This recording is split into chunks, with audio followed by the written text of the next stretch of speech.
sun, and as we all know, vitamin D is very important right now. So I just got some sun. I'm all red-faced, but that's okay. I am going to go ahead and get back to writing this morning, and then I got to do some work.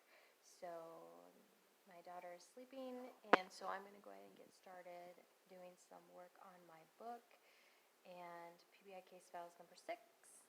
I have a new character who you all voted on, so I'm super excited to introduce this character to you. I think you're going to love her.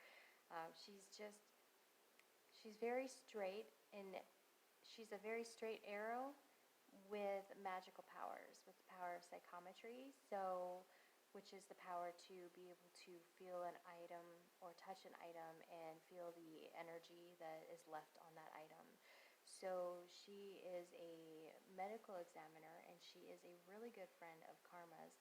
They went to boarding school together, and so she decides, after investigating this murder where a guy was impaled by a tree, she decides that she's going to call in Karma because she pulled out the wood, a wood sliver from the cadaver, and she saw that it was actually the tree that stabbed him, and she's like, what?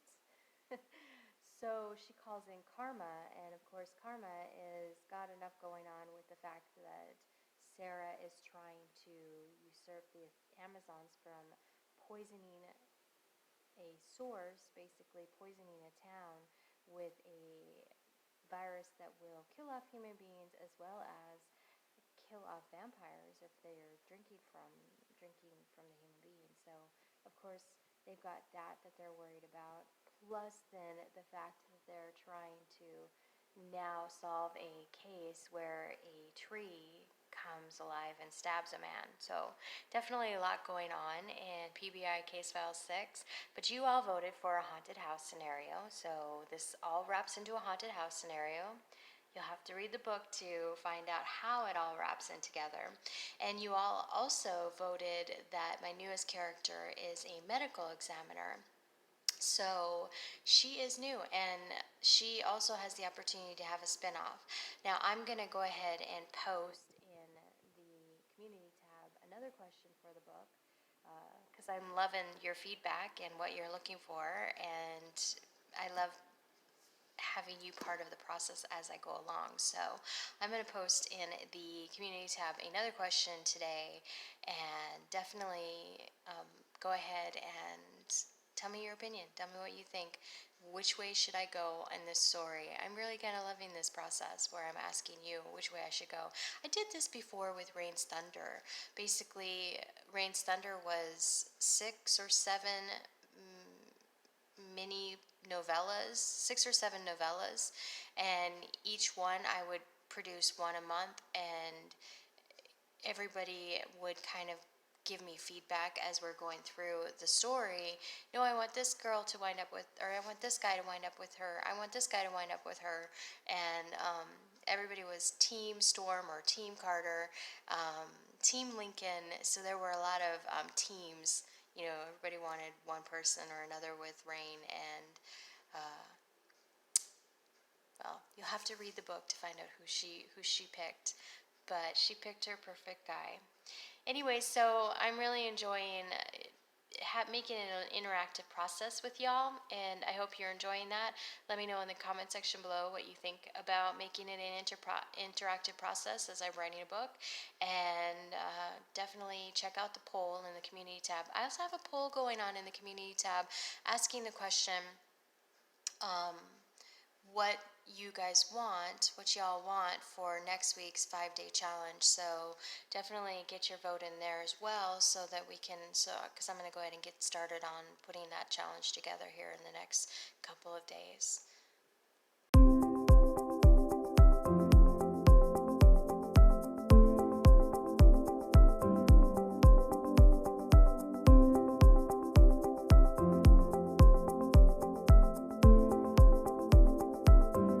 I told you this in this vlog or a different vlog, but I have given up caffeine. I'm on week 2, and the first couple weeks was really hard, but I'm drinking tea now instead of coffee. And there's a number of reasons why I'm doing that. I don't want to be dependent on caffeine to be my pick-me-up, so I'm more dependent on, just random spurts of exercise to be my pick-me-up, and I find it just super helpful. But it did take a couple weeks. I am very happy with giving up my caffeine now, but I wasn't super happy the last couple of weeks. I do have to say, though, drink a lot of water when you're trying to flush the caffeine out of your system, and I have heard that it takes 30 to 60 days to get it completely out of your system. But making up a cup of tea, and then I'm going to go ahead and work on my story. If you'd like to hear more of the benefits of giving up caffeine in a video, let me know, and I'll create a short video with all of the health benefits. Just let me know in the comment section below. But so what I'm doing now is I'm finishing up the review of the Netflix series Hollywood. I did a review on this series, and I'll be posting that to the channel either later on tonight or tomorrow.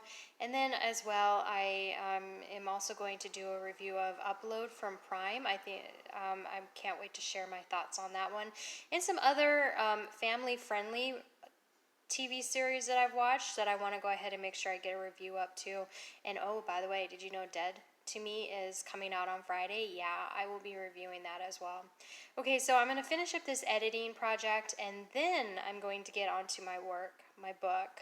But I'm super excited about where that story is going and how it all is going to tie in together, and I can't wait for it to be available for you guys to read. I think it's going to be pretty interesting how I tie it all together and make it work. And I got a little twist in there, of course, that I'm working on, so I can't wait to share that with you. All right, so let me get back to work. Hi everyone, so I've been working and I got a couple thousand words written today, and I'm super happy about that, but I did find that I was struggling with getting some real solid writing time in today, so I thought it would be fun if really, honestly, I do have to say, I thought it would be fun to share some thoughts I have about getting motivated to write during quarantine, because things are a little different right now. So the motivation factor isn't necessarily as strong as it is when you're out and about, you're living normal life. I think sometimes when you're stuck in the house and you're stuck in confined spaces, I think we can get kind of locked up in that cabin fever feel. And I thought, because I've realized that was happening to me today, so I thought, as a part of the writing vlog today, I thought I'd share with you some of my thoughts on how to get motivated to write during quarantine, write your book during quarantine. And I've got 10 for you. So 1, join writing sprints. I'm telling you what, join a writing sprint. People have asked for me on this channel to do them again. I'm going to do them again. In fact, it's motivating me to get them going again. So they are coming, and hopefully I can figure out how to make them work next week. So be on the lookout for that. So join writing sprints. Even if you can't join a writing sprint on my channel, there's tons of writing sprints out there. And so just writing with other people is really motivating. And if you're competitive in any way, shape, or form, it really does create a kind of competition. Hey, how many words can I get written here? You're competing against yourself, really, because everybody there is doing the same thing they're writing, but it's the idea behind, hey, let's motivate each other, and that's really what those writing sprints are all about. So I'm promising to try to figure out how to get it built back into my schedule, and I'm hoping I can figure it out by next week. Number 2 is schedule time to write. It's important to schedule time to write, and number 3 is to follow through and write during those times that you've actually scheduled time. I know it's easy really sometimes to schedule time to write and then never get to that writing like you would normally, or maybe not write during that time frame because something else comes up, so we push it aside. But schedule a time to write, and then follow through and write during that scheduled time. And then number 3 is stay committed to routines, or number 4 is stay committed to routines. Routines can really help you. If you've got a set routine to create that has writing built in, then that's great. And if you don't, then it's time to, if you're serious about writing and creating a book and getting published or self-publishing, then you're going to want to go ahead and create a routine that has writing built into it somewhere, sometime during your day, and figure out where that fits in. And that kind of commitment can really help you. Now, number 5 is to take exercise breaks or mini me breaks.